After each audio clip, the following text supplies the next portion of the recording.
Écoutez, M. Trudeau, sur ces questions d'identité et de langue, est tout simplement dépassé par les événements. Je pense qu'il n'a pas de compréhension de ces questions-là, tout simplement. La dernière fois, Patrice Roy lui a posé la question, est-ce que la capitale nationale du Canada, Ottawa, devrait avoir un statut bilingue?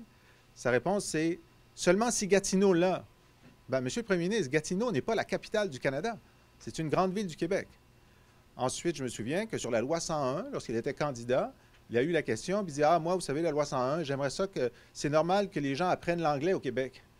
Monsieur Trudeau, la loi 101 n'interdit à personne d'apprendre l'anglais, qui est une langue, qui est une matière obligatoire dans nos écoles, contrairement au français, qui n'est pas obligatoire dans plusieurs provinces canadiennes.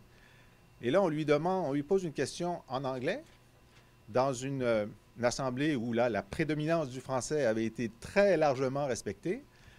Il avait tout à fait le droit de répondre en anglais.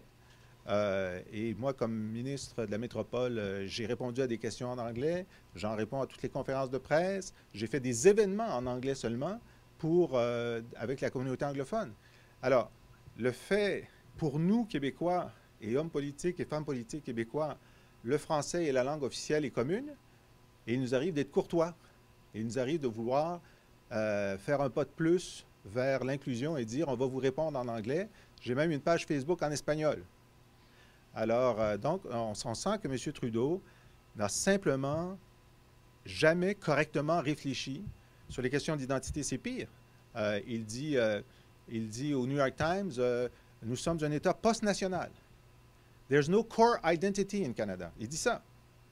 Ensuite, il dit, on lui demande, est-ce que la nation québécoise existe? Il dit, bien sûr, je suis tanné d'entendre parler de ça.